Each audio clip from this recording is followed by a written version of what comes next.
Hello दोस्तों, ये कहानी सुनीता की है। कहानी को शुरू करते हैं। दोस्तों, यह 1:30 बजे रात की बात है और हम लोग देखते हैं एक महिला अपने बिस्तर में सोई हुई है, गहरी नींद में। और वह तभी अचानक से अपने सर को गोल गोल घुमाती है और तभी उसे किसी की आवाज़ आती है और वो आवाज़ उससे कहती है, शांति उठ जाओ, शांति उठ जाओ। और वह तभी अचानक से अपने आँख को खोलती है और उसे याद आता है कि अभी समय हो गया है पूजा करने का।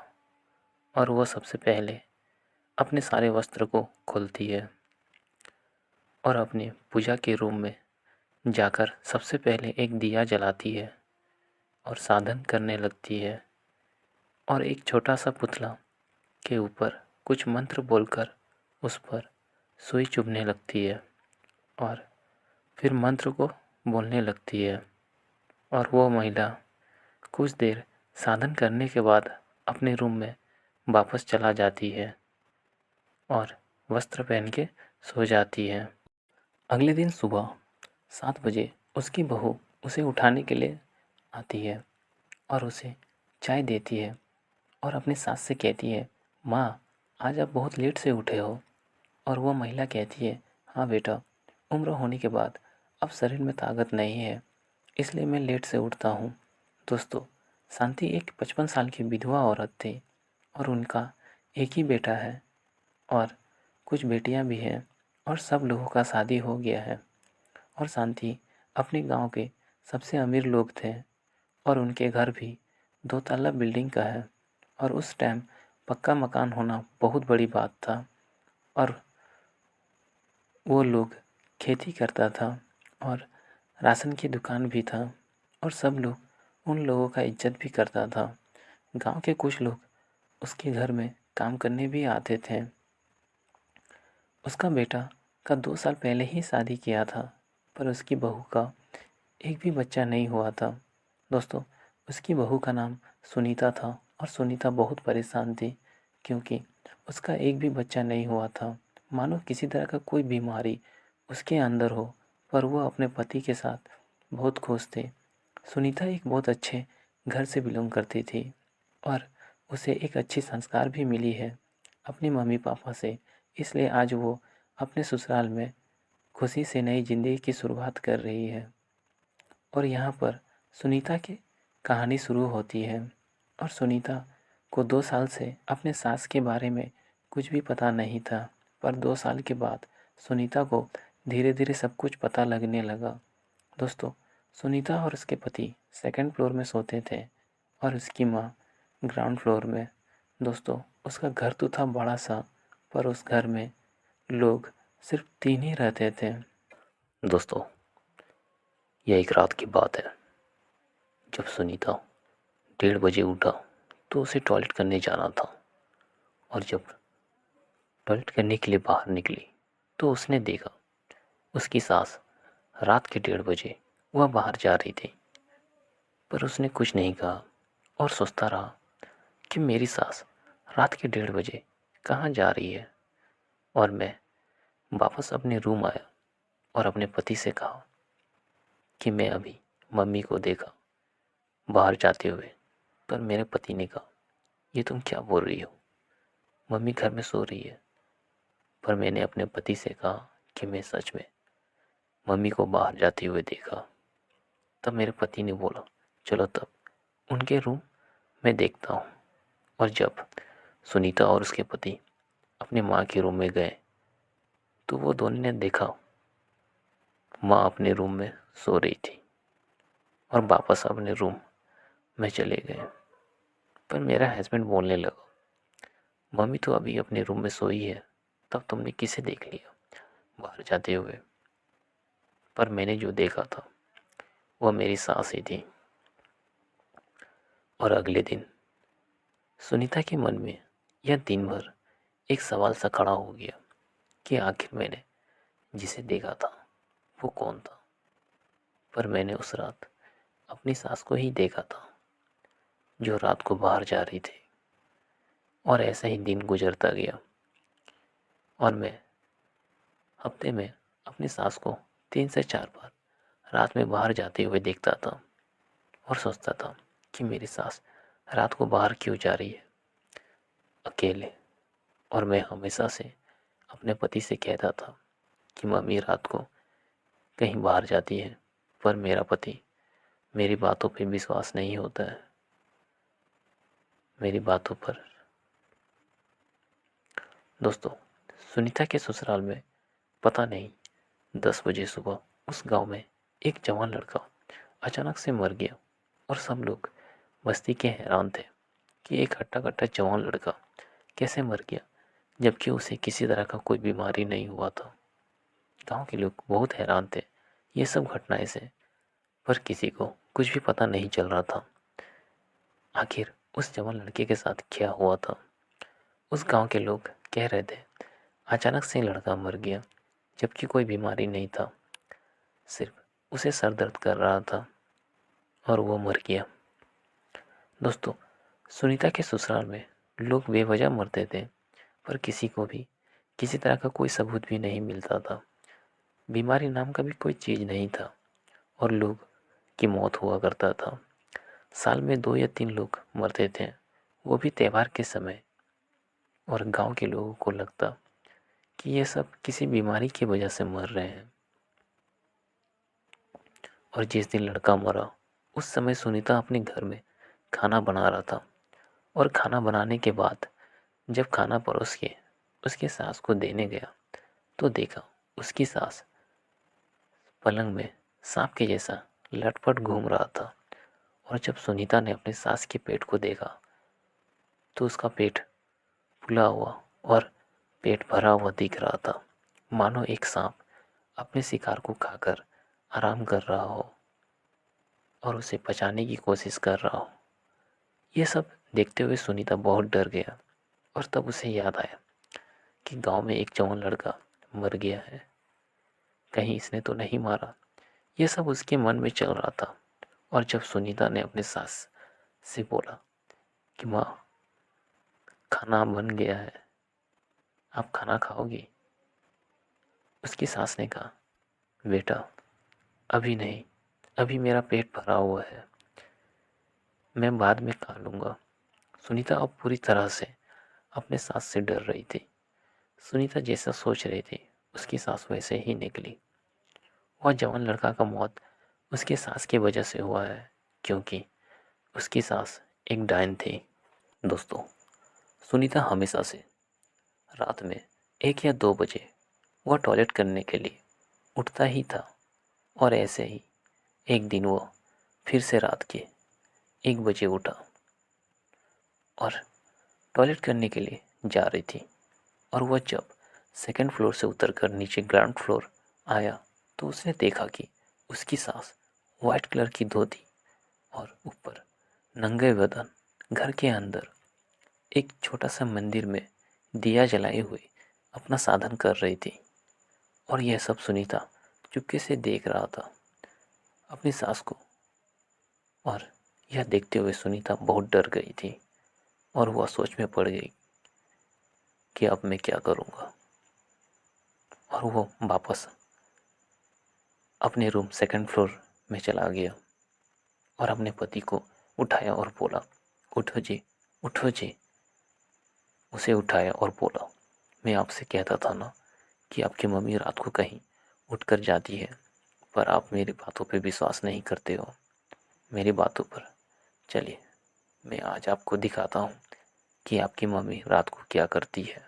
और जब सुनीता और उसका पति नीचे ग्राउंड फ्लोर में अपने मम्मी के रूम में गया तो देखा कि उसकी मम्मी रात को पूजा कर रही थी, वो भी नंगे बदन, बस नीचे धोती पहना हुआ था और ऊपर कुछ नहीं, और अपना साधन में लगा हुआ था।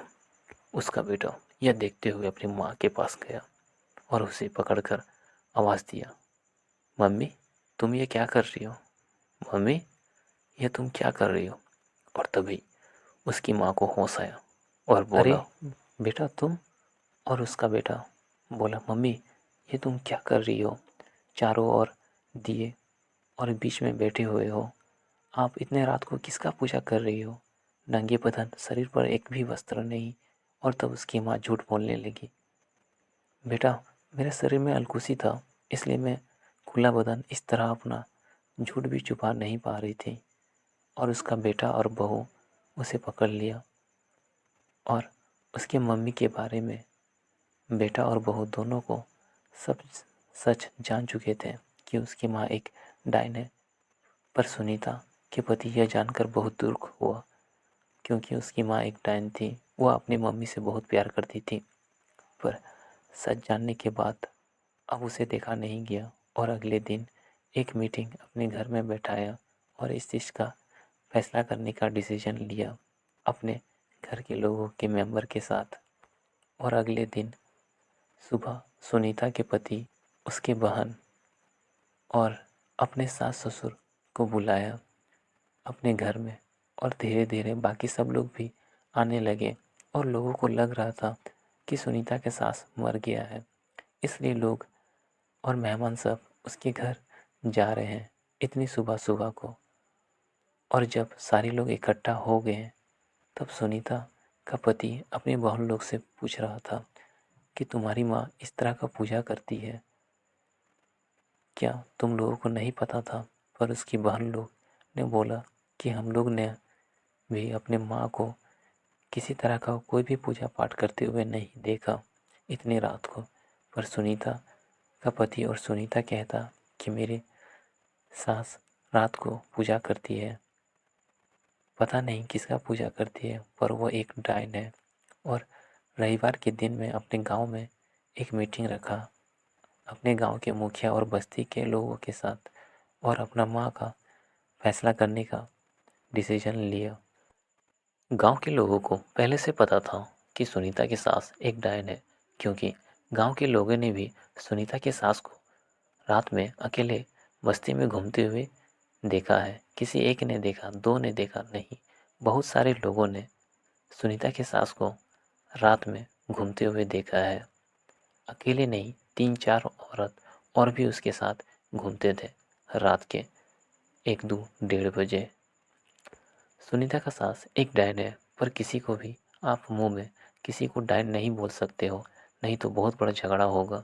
इसलिए गांव के लोग चुप रहते थे यह जानकर कि सुनीता के सास एक डायन है।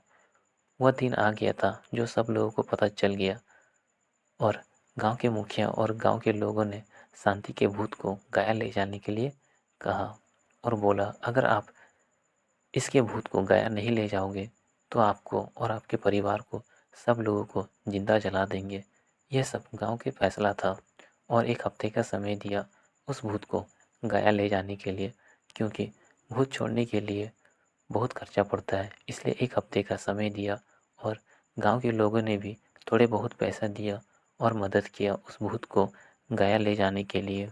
दोस्तों, गया एक ऐसा जगह है जहाँ पर लोग भूत को वहाँ ले जाकर छोड़ देते हैं, विसर्जन कर देते हैं, जिससे वह भूत खुद वापस नहीं आ सकता है अपने घर में।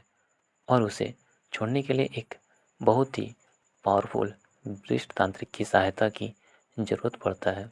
और ऐसा वैसा तांत्रिक नहीं, एक लाइसेंस वाला तांत्रिक। नहीं तो फिर अगर कोई थाने पुलिस में कंप्लेन कर दे तो फिर थाने वाले लोगों को कुछ और लगेगा, और थाने पुलिस कोर्ट में यह सब नहीं चलता है और नहीं मानता है। और 1 हफ्ते में सुनीता का जिंदगी नर्क में बदल गया था। और जब यह बात उसके सास के भूत को पता चला कि उसे गया ले जाने वाले हैं, उसे छोड़ देंगे, तो वह भूत सुनीता को बहुत परेशान करता था। जब सुनीता अपने रूम में अकेले सोई हुई थी तो तब उसकी सास का भूत सुनीता के पास आता और सुनीता की दोनों टांग पकड़कर सुनीता को पलंग से फेंक देता, और कभी सीढ़ियों से गिरा देता और डराता भी। सुनीता ये सब चीज़ों से बहुत परेशान हो गई थी। और एक दिन सुनीता और उसके पति और उसके बहन और गांव के लोगों ने सब ने पैसे जुगाड़ करके एक तांत्रिक को बुलाया। ऐसा वैसा तांत्रिक नहीं, लाइसेंस वाला तांत्रिक जो कि यह सब काम ऑफिशियली करता हो। और तांत्रिक अकेले तो नहीं आया था, उसके साथ 3 और शिष्य थे जो कि वो लोग भी बहुत ही ताकतवर थे। और सुनीता के ससुराल में आया और अपने मंत्र जाप करने लगा। काला पीला सरसों में कुछ मंत्र फूंक के पूरे घर में छिड़कने लगा और घर में के बीचों बीच बैठ के किसी तरह का मंत्र बोलने लगा। और यह मंत्र बोलते ही सुनीता की सास अचानक से सर को जोर जोर से घुमाने लगी और झूमने लगी और उसकी आवाज़ भी चेंज हो गया और वह तांत्रिक के काबू में आ गया और उसका भूत भी। और सुनीता की सास से पूछता कि तुमने अपने घर में क्या क्या रखा है, सब लेकर आओ। और सुनीता का सास घर से झूमते झूमते बाहर निकला, अपने बगीचे की ओर गया और उससे कुछ दूर जाकर एक जंगल में एक छोटा सा मिट्टी का घड़ा लेकर आया। और सब लोग यह देखकर हैरान हो गए थे। उस जगह पर गांव के सभी लोग भी आ गए थे। और जब तांत्रिक से पूछा इस मटके में क्या है, तब तांत्रिक ने उस मटके को फोड़ा। वह मटके में सिर्फ खून ही भरा हुआ था।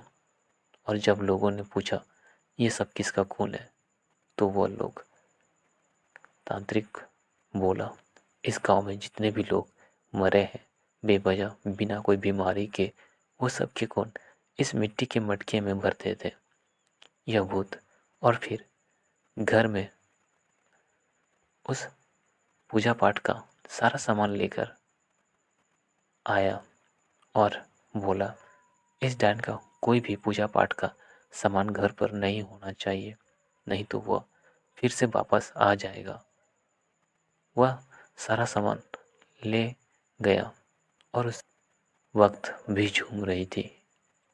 इधर उधर बहुत तरह के बात बोल रही थी, उसकी आवाज़ भी बहुत डरावना हो गया था। जब सुनीता की सास को गाया ले जा रहा था, वह जाने नहीं खोज रही थी, पर वह तांत्रिक एक मोटे से सिक्कर लेकर सुनीता के सास को मार रहा था और चोट उस भूत को लग रहा था और उसे मारते मारते गया ले गया और उस जगह पर पूजा पाठ करने लगा। उस जगह पर गांव के कुछ लोग भी आ गए थे यह जानने के लिए कि उस भूत को गाया ले गया कि नहीं। उस जगह पर पूजा पाठ करने के बाद उस भूत को उसी जगह पर छोड़ दिया और सारा सामान भी उसी जगह पर छोड़ दिया। भूत छोड़ने के बाद कोई पीछे नहीं देखेगा और सब लोग ने ऐसा ही किया और सब लोग अपना घर आ गया। और घर आने के बाद एक दिन बाद मीटिंग हुआ और गांव के लोगों ने कहा कि सुनीता के सास को यह गांव छोड़कर जाना होगा। और जब सुनीता के सास गांव को छोड़कर चला गया तो वह 6 महीना के बाद मर गया, क्योंकि उसके अंदर का जो आयु था वह भूत की आयु था जो कि दूसरे का आयु छीनकर उसकी माँ जीती थी। ऐसा इसलिए हुआ क्योंकि उसकी शक्ति अब चला गया था। भूत छोड़ने के बाद 6 महीने से ज़्यादा वो इंसान नहीं बचता है, वह मर जाता है। सुनीता एक बहुत अच्छी बहू थी और अपना बहुत हिम्मत दिखाई और उन सब से लड़ा जो उसे नुकसान पहुंचा रहा था और वह टिका रही। उसकी जगह कोई और होता तो शायद अपने ससुराल को छोड़कर भाग जाता, क्योंकि वह पूरी तरह से परेशान हो गया था और हर तरफ से उसे दुख ही मिलता था, क्योंकि उस घर का भूत उसे ठीक से जीने नहीं दे रहा था। बच्चे नहीं हो रहे थे, यह सब भी उसी भूत के कारण से हो रहा था। जिस घर में डायन जोगिन भूत पालते हो उस घर पर लड़का का जन्म होना भी बहुत मुश्किल होता है। और 1 साल बाद सुनीता एक लड़का को जन्म देता है। भूत को छोड़ने के बाद अब वो लोग पहले से बहुत ज़्यादा गरीब हो गए थे, पर सुनीता ये ज़िंदगी से ज़्यादा खुश थी और कहता चोरी करने से लाख गुना अच्छा है। मेहनत करके 2 वक्त की रोटी खाने में कोई बुराई नहीं है। दोस्तों, कहानी अच्छी लगी तो लाइक एंड सब्सक्राइब जरूर कर दें। मिलते हैं नेक्स्ट